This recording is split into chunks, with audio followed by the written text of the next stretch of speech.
बाकी सारी फेक लगे, देख के तुझको ब्रेक लगे। हेलो दोस्तों, कैसे आप सब लोग? उम्मीद करता हूँ सब लोग स्वस्थ होंगे, मस्त होंगे और अपने अपने घरों में होंगे। कोरोना वायरस के खतरे के हिसाब से भारत को 3 हिस्सों में बांट दिया गया है, रेड जोन, ग्रीन जोन और ऑरेंज जोन। तो दोस्तों हम बात कर लेते हैं इनके बारे में। रेड जोन का मतलब है जहाँ पर काफ़ी मात्रा में मरीज पाए गए हैं, और ऑरेंज जोन का मतलब है कि जहाँ पर पिछले 14 दिनों में कोई भी पुष्टि नहीं हुई है, और ग्रीन जोन का मतलब है जहाँ पर पहले से कोई मरीज नहीं है, और या फिर आप ये भी कह सकते हैं कि पिछले 21 या 22 दिन में वहाँ पर कोई भी मरीज की पुष्टि नहीं हुई है। तो दोस्तों मैं आपको डिटेल में बताता हूँ कि कहाँ कहाँ पर ये जोन लागू हुए हैं और क्या क्या यहाँ की पाबंदियाँ और क्या क्या यहाँ पे छूट है। देश में 130 ज़िले ऐसे जो कोरोना वायरस से संक्रमित हैं। तो इन सब की लिस्ट अगर मैं आपको बताने लगा, इनका नाम बताने लगा तो वीडियो काफ़ी बड़ा हो जाएगा, इसलिए मैंने इन सब के नाम आपको डिस्क्रिप्शन में दे दिए। तो आप वहाँ पे जाके चेक कर सकते हैं अपने ज़िले का, और कहाँ कहाँ पे रेड जोन है, कहाँ कहाँ पे ऑरेंज और कहाँ पे ग्रीन है। तो सभी आप जाके चेक कर सकते हैं डिस्क्रिप्शन में। अब हम बात कर लेते हैं रेड जोन के तहत कितने ज़िले हैं, ऑरेंज जोन के तहत कितने ज़िले हैं और ग्रीन जोन के तहत कितने ज़िलों को रखा गया है। रेड जोन के तहत 130 ज़िले हैं, ऑरेंज जोन के तहत 284 ज़िले हैं और ग्रीन जोन के तहत 319 ज़िलों को रखा गया है। अब हम बात कर लेते हैं कोरोना रेड जोन के बारे में।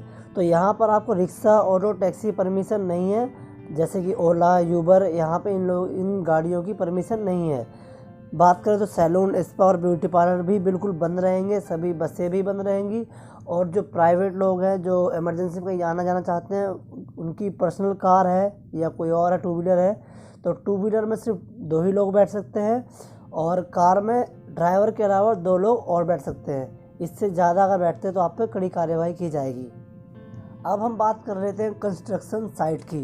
तो जहाँ पर भी काम चलेगा, अगर मज़दूर वहीं पर रहते हैं तो वो साइट चलेगी, और अगर मज़दूर कहीं बाहर से आते हैं तो उस साइट पर काम नहीं चलेगा, कोई भी मज़दूर वहाँ पर काम नहीं करेंगे। मॉल और बाज़ार बिल्कुल बंद रहेंगे, और ई कॉमर्स से ज़रूरी सप्लाई की जाएगी, जैसे ग्रोसरी सामान हो गया, थोड़ा बहुत खाने पीने सामान हो गया।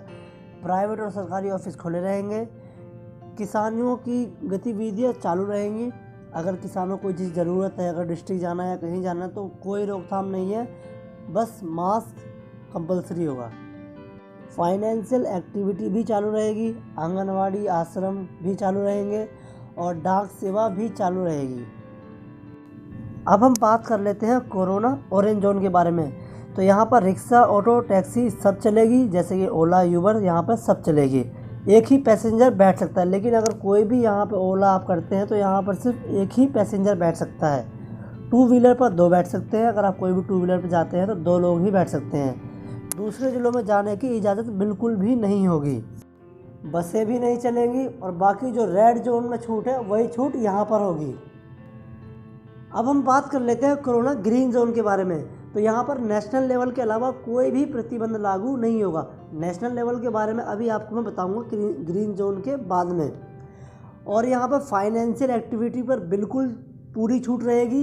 बसें चलेगी, लेकिन 50% सवारियों के साथ। जैसे कि बसों में अगर 25 लोग बैठते हैं तो बसों में बैठेंगे सिर्फ 14 लोग। अगर बसों में 50 लोग बैठते हैं तो 25 लोग, 20 लोग बैठते हैं तो 10 लोग, मतलब 50% सवारियों के साथ बस चलेगी। मॉल और सब दुकानें बिल्कुल खुली रहेंगी। ई कॉमर्स से सब सामानों की डिलीवरी होगी यहाँ पर।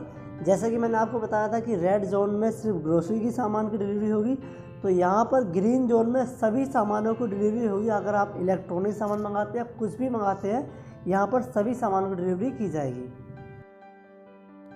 अब हम बात कर लेते हैं नेशनल लेवल की पाबंदियाँ जो हर जगह लागू की जाएंगी, चाहे फिर वो रेड जोन हो, ग्रीन जोन हो या फिर ऑरेंज जोन हो। यहाँ पर आपको सोशल डिस्टेंसिंग और मास्क बिल्कुल अनिवार्य है। ऑफिस में आरोग्य सेतु ऐप बिल्कुल ज़रूरी है।